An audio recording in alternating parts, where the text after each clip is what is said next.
Okay. Everybody give me a nice yawn. We'll get it all out. Okay, everyone's had their coffee. We're ready to go. All right.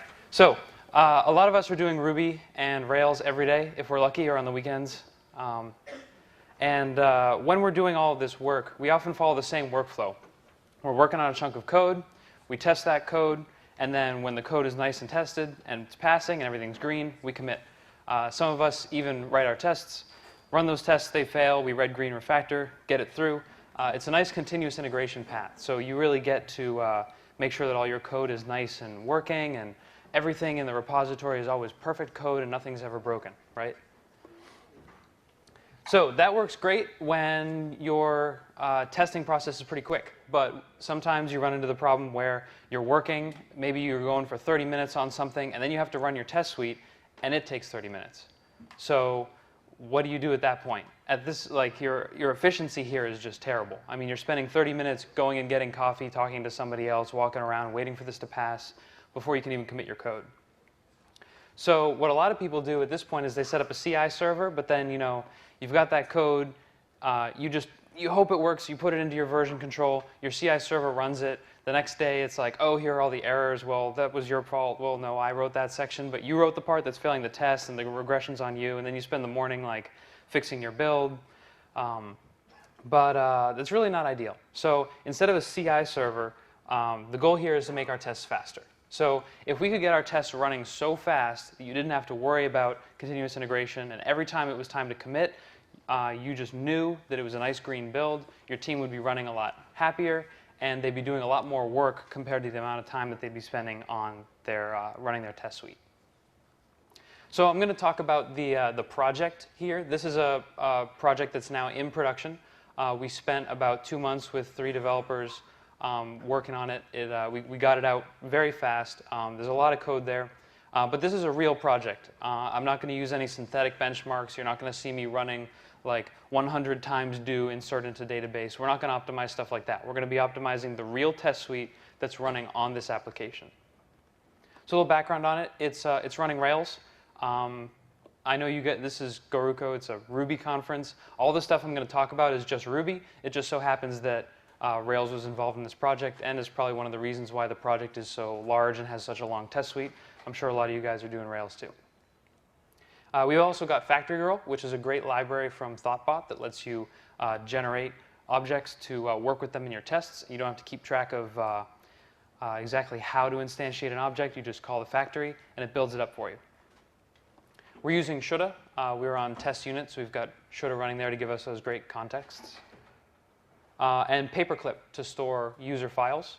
Paperclip is nice because it lets you thumbnail your images and handles all the database work for you. MTDB testing. And what I mean by this is that when we start up our test suite, there's nothing in the database except for a little bit of domain data, like a list of categories that's always static. So we don't instantiate a whole bunch of testing data and then have our tests run and work on that data in the database.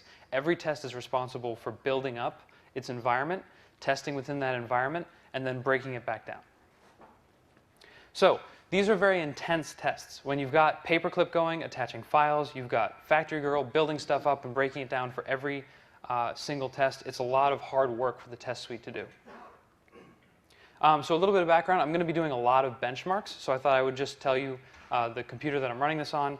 It's a quad-core machine, plenty of RAM, and it's not an SSD, it's a standard hard disk.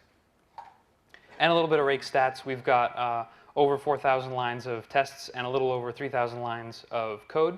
So if you wanted to compare this with the environment that you've got going to try and get a sense of what kind of a size we're working with, I mean, there's a good amount here. It's not a massive project. We did only work on it for a couple of months.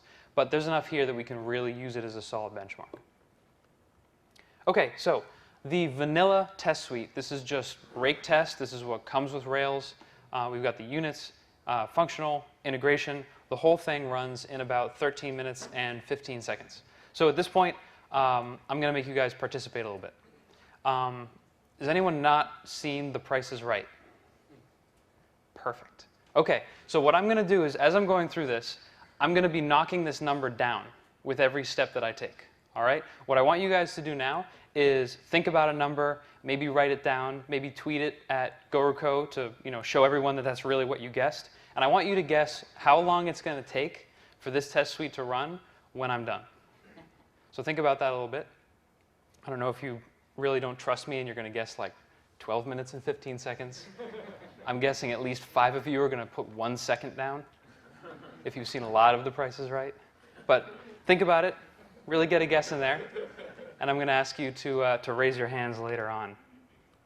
OK, so first things first, fast context. This is an extension on shoulda. So if you're not familiar with shoulda contexts, if you're working with RSpec, this should be pretty familiar anyways. The idea here is that you have a context block that has a setup, and then nested within that context, you can have your tests, and they all share that setup block. So in the example I've posted, the setup block creates a user out of a factory, and then my 2 tests are testing that user object. So what's going to happen here is when you run these tests, there are 2 tests that are going to run. It's going to create the user and check that their name is John Doe. Then it's going to revert the transaction in the database. Then it's going to come back in, create the user, check that its age is 30, and then revert the transaction in the database. So right here, since those 2 tests don't have any side effects, we could easily combine them so that all we would have to really test is this one thing that was make the user and then test those 2 bits. So this is what fast context does. In place of context in this slide, you would just write fast context, and it will automatically take your setup block, run it once, and then run all your tests. So there's a bit of a caveat here, which is that this may change your coverage, and it depends on the side effects in your code. It is really helpful, but it's also very, very easy to toggle, because in your test helper, you can just unrequire fast context and alias fast context to context and just run your suite the slow way to make sure everything's all set. But for the most part, you can just turn it on and run through everything with fast context. So very first set of results. We're now down to 5 minutes and 32 seconds, which is 2.39 times faster. So who's still in the game? Good. All right. I hate it when I knock people out early. It's just not as fun. Here's a pretty graph. So can we do better? Well, I hope so, because otherwise this would be a very short talk. So paperclip. Let's talk about paperclip a little bit. It's really great. Love all the processing it does for you on the server side, but when we're testing, we really don't need it. Paperclip calls ImageMagick, and they don't use the RMagick library. They actually shell out to the identify and the convert command. If you've ever seen that cannot identify or cannot run identify on file error, like you know what I'm talking about. So it does 2 things. The first one is geometry.fromFile. It figures out what the geometry of the image is, so it can do an aspect ratio scale. The second thing it does is it makes a thumbnail, which runs the convert command to actually take that thumbnail and scale it down. And the run command here is just straight shelling to that command. So ImageMagick is slow because it's doing hard work.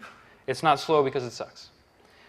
So we just mocked it out a little bit with something that we just called the library QuickerClip.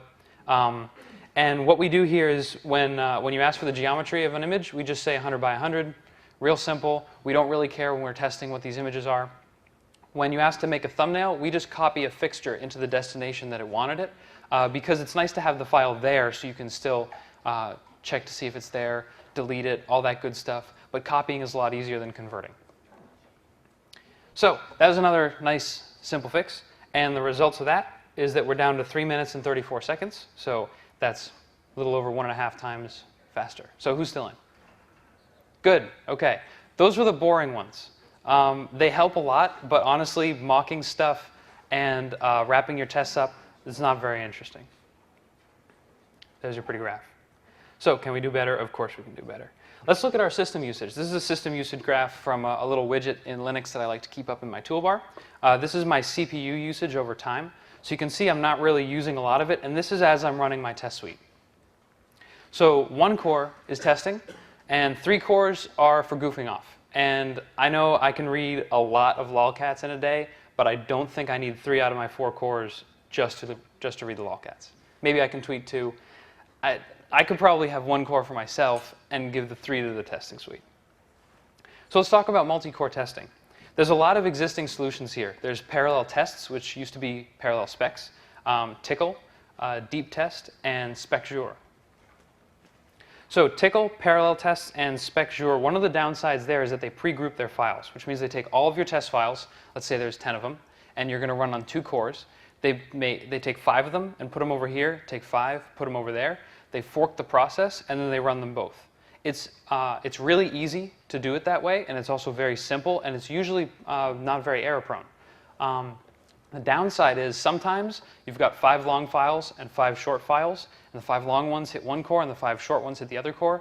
So you might have a 10-minute test suite that takes 9 minutes on one core and the 1 minute on the other. So it doesn't really do a very good job with the balancing there, and this did show up when we were working with it in our application. So yeah, cores get out of balance. Tickle is just test unit, so sometimes we'll be using test unit or Cucumber. I don't know, a lot of people use RSpec. We're not there yet, but we want to be. So Tickle was kind of out just because of its restrictions there. Parallel tests. These are local only, and you have to set up multiple databases, which is kind of a pain, but not a huge pain. spec-jour is for RSpec. Also, they use Bonjour for networking, which means that you're either on a LAN with the computers that you're going to be distributing your test suite across, or you're going to have to start tunneling ports. And you also need to run a daemon for spec-jour, so you have to get it booted up on the other machine to start listening to you, talk back and forth with the daemon. So there's more setup there. Deep test by ThoughtWorks, amazing application, hard as hell to get set up.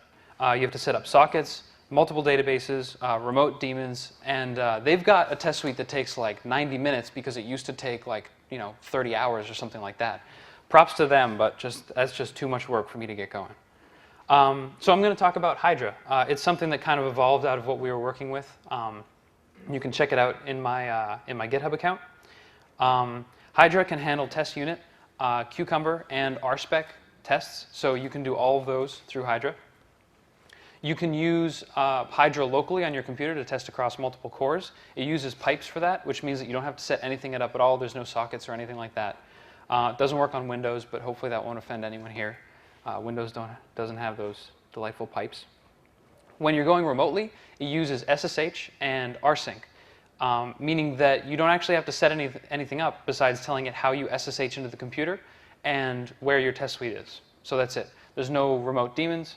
And there's very little remote setup to do.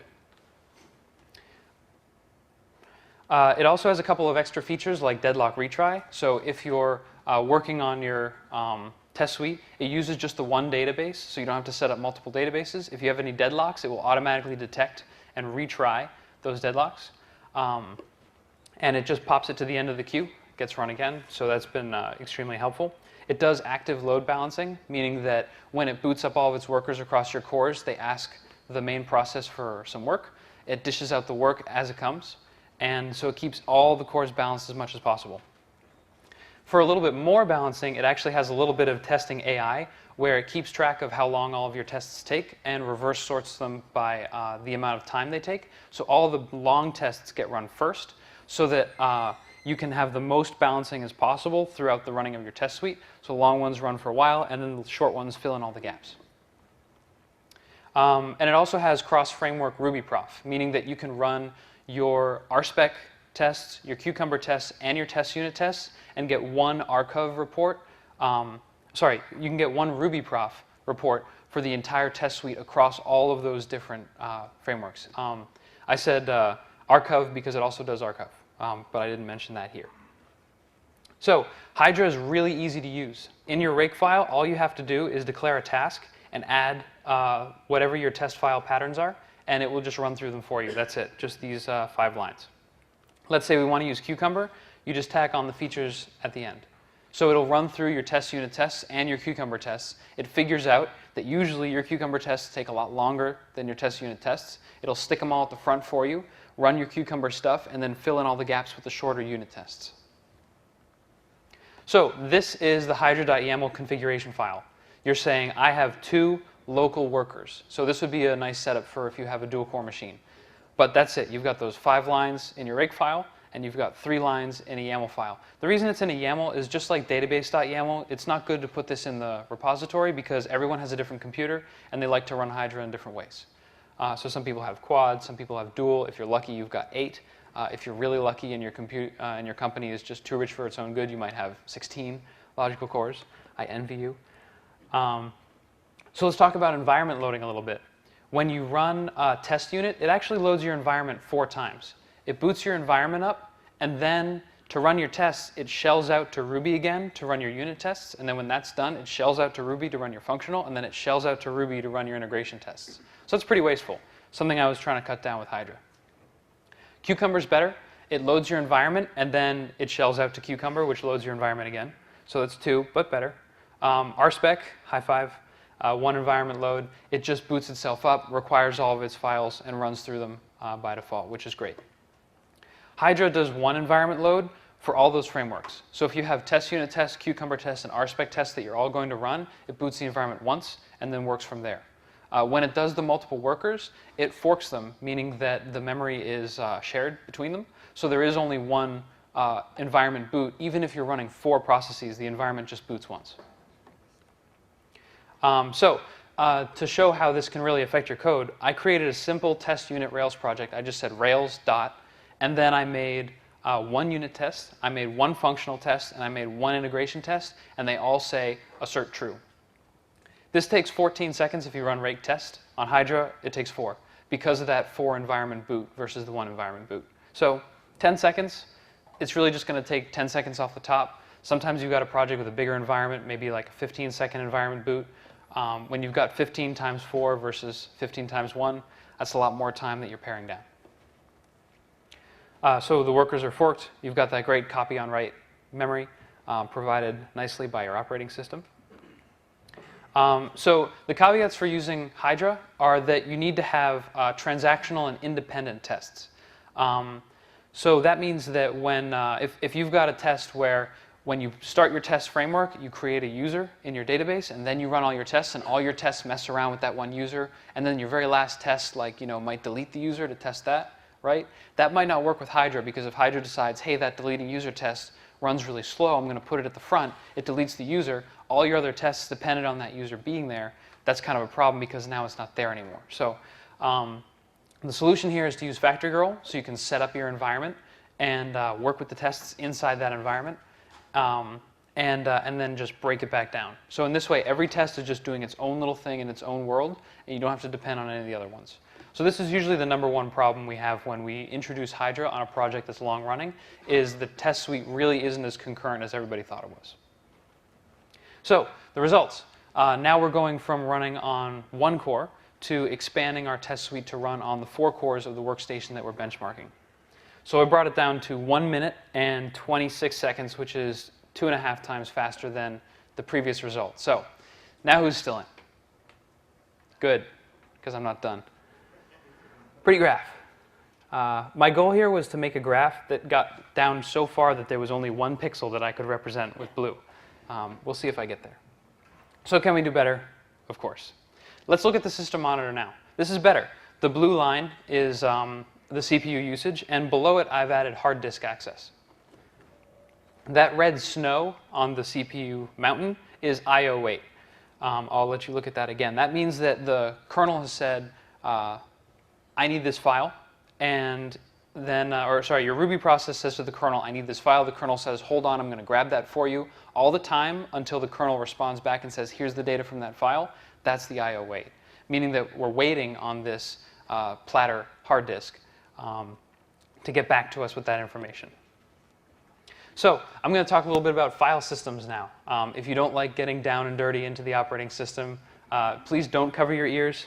Try and open your mind, and let's look at this stuff. So the default behavior for ext4, which is a Linux file system that defaults on the current version of Ubuntu, is the option journal data.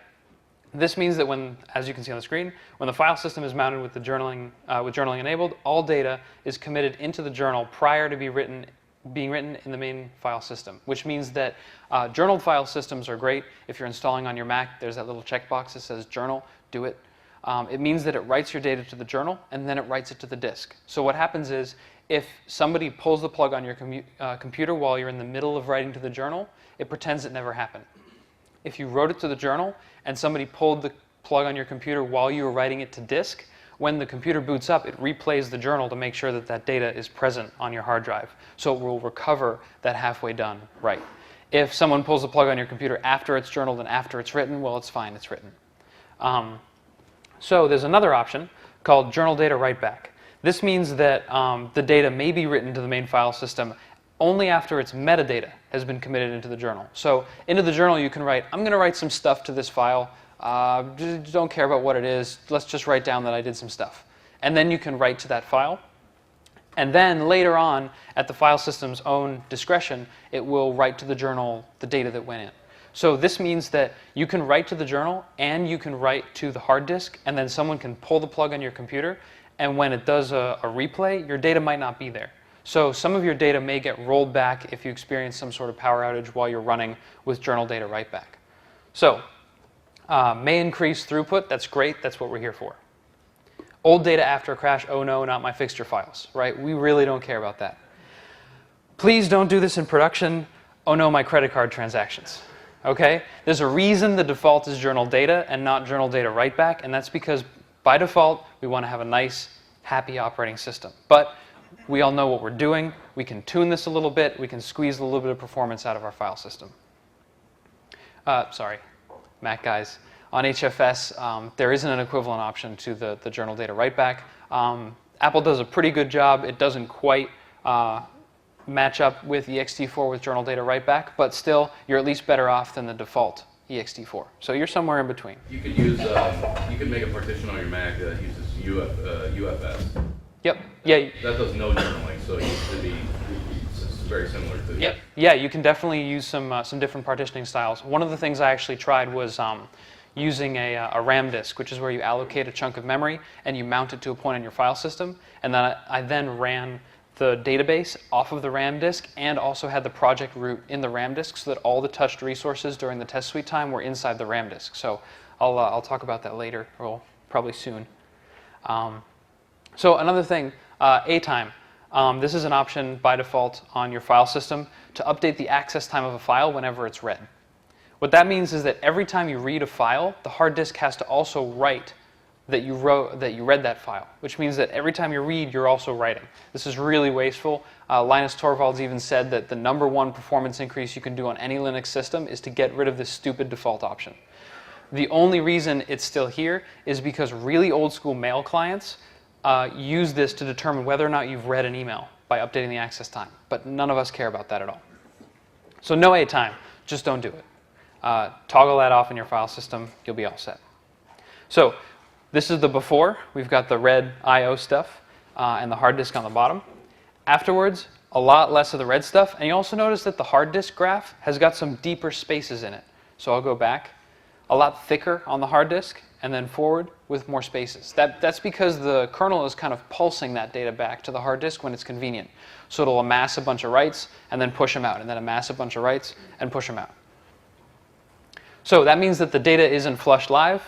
It's staying in paged memory.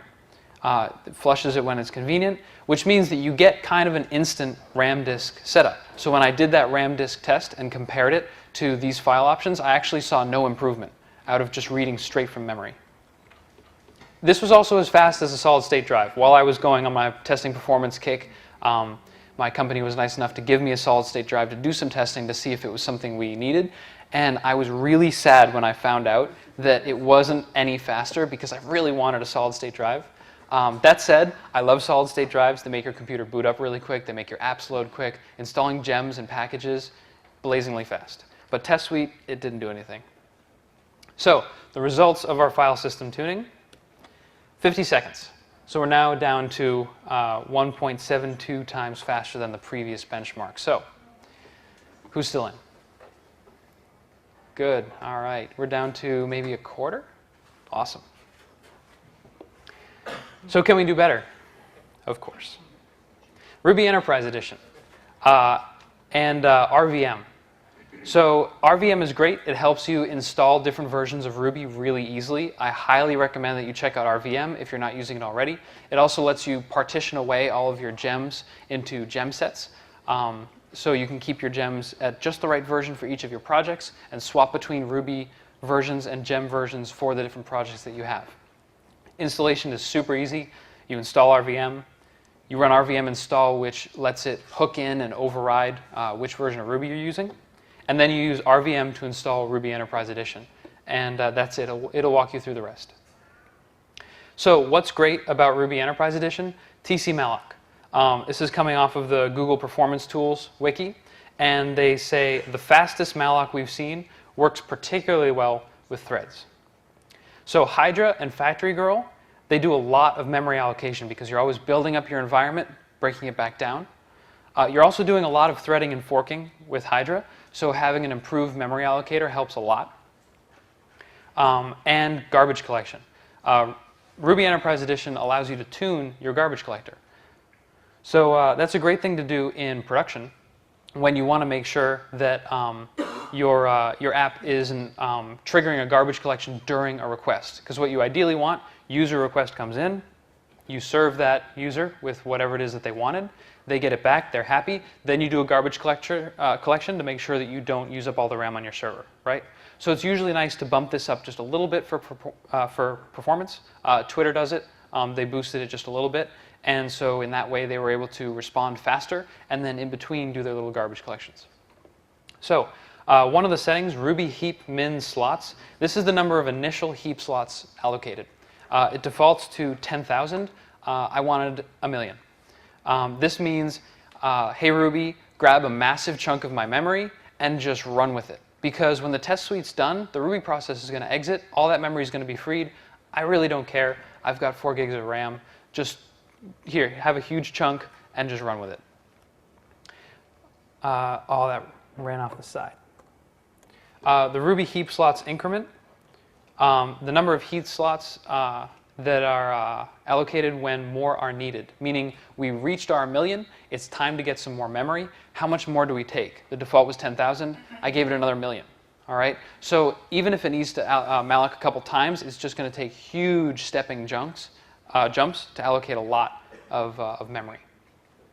The Ruby heap slots growth, this is how fast your memory allocation is gonna grow, meaning that as your app allocates more and more memory, Ruby will actually take an exponential increase and allocate more and more bigger and bigger and bigger chunks. Since I'm doing them in steps of 1,000,000, I brought it back to 1 just to make sure it wouldn't do 1,000,000 and then 1.8 million and then take all of my RAM. So the garbage collection trigger limit. This defaulted to 8 million, so I turned it up to 1 billion just because I really like to turn stuff up. So this means that we have to reach 1 billion objects in the garbage collector before we actually run garbage collection. So I don't even want to run garbage collection because I don't care. I'm running my test suite. You know, whatever, have all of the memory, go for it. Those are bytes. So what you're saying, Oh, bytes, sorry. I thought they were the hash objects. no, so what you're saying there is A gig, right? Yep. So when I hit a gig, then I'm going to allocate. Thanks. I thought it was hash objects.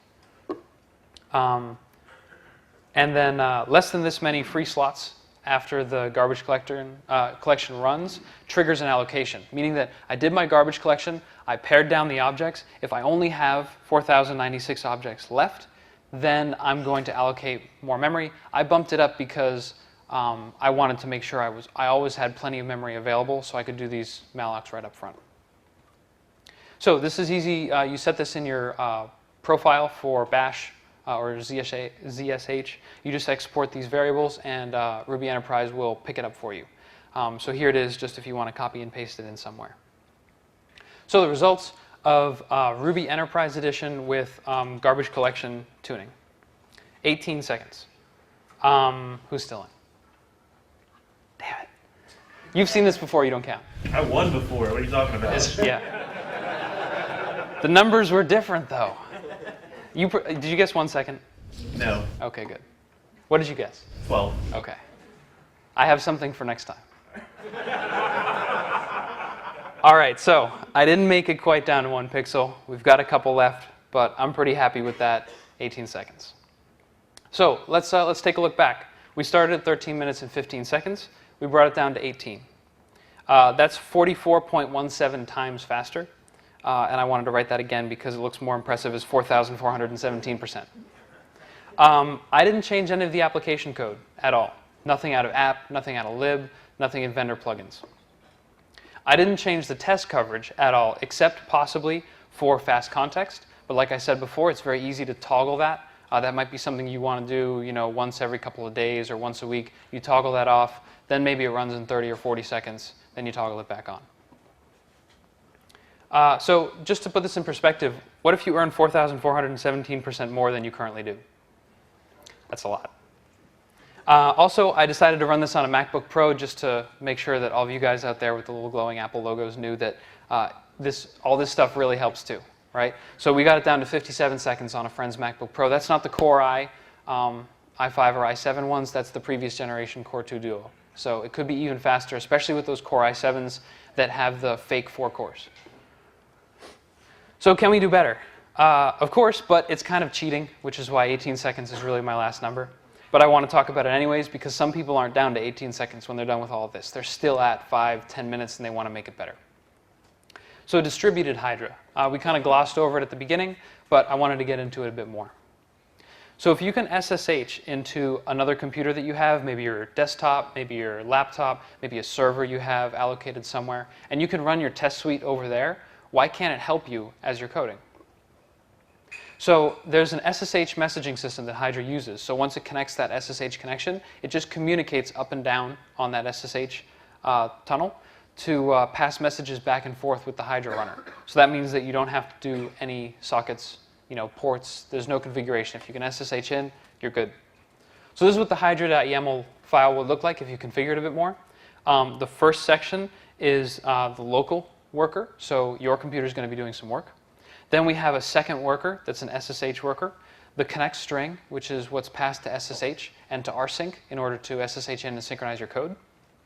And the directory on the remote computer that Hydra should go and look for your test suite in. And then the number of runners or cores that you're going to be using. The next node here is the sync node. This one you say, here's where my code is locally, and any directories that you want to exclude. And that will be used in rsync to synchronize your code. So when you run Hydra, it will synchronize your code across all of your nodes. And then it will run the test suites across all of those nodes. When it does the synchronization, it actually does it while your local computer starts working on your tests. So Hydra boots up, starts running tests, and then it syncs. And then as soon as those workers have been synced and booted, then they kind of join in. So if you end up beating them to the punch, well, then they didn't get used. It doesn't have to wait for them to sync. Also, just to help out, there's Hydra global tasks. So you can set up a global task like db reset, then you can run rake hydra db reset, and it will go out to your local machine and to all of the nodes and run that task for you so you can prepare your database, reset it, run any migrations that you might have, all that good stuff. So the results, I was still at 18 seconds. So that's it's not really 1 times faster, but it's a 1 time speed up. So it's 100% of where it was. And that's because of the overhead. So that's all environment booting, that's all remote connections. 18 seconds was just too small to see anything. So I went over, grabbed somebody else on a different project and said, hey, what can we do? That project did not have a very concurrent test suite. When we ran it on multiple cores, the thing just exploded because of all the shared data that was going on between the tests. But what we were able to do is add another machine on, just so that 1 core is being used on each machine. We brought it from 847 down to 533, which is 1.58 times the speed. And considering that we're using 2 times the power, 1.58 isn't that bad for scalability. You could easily increase this to using a whole bunch of different machines, especially if you're able to use all of the cores on all of those machines. All right, so my last question is, can you do better? Or more appropriately, can we do better? I think that in Rails, we spend a lot of time on performance, also in production, but also in development. A lot of us are really attached to our Vim, crazy keyboard shortcuts, and all the TextMate snippets, and all that great stuff that makes us better and faster developers. But then we tend to ignore the test suite, which could cause a lot of the lag in our workday. I mean, imagine if you had to run a 30-minute test suite 4 times over the course of your workday. That's 25% of what you did that day, was running that test suite. And that's a huge amount of time that you could have spent actually writing code and really implementing projects. So I think that as a whole, I mean, this is not the complete list of ways to speed up test suites. These are just a couple that I found. And I think that we really need to work on speeding up these suites and having our feedback loops be instantaneous and comprehensive. One last thing I wanted to mention, I'm plugging BoConf, not so much because it's awesome, but because I'm going to be there. And if anybody feels like working on speeding up test suites, if you've got something cool to show me, if you want me to show you something cool, if you want to bring me your test suite and you want to just hack on it and try and drop it down, I'm going to be hanging out here. We're going to be writing code.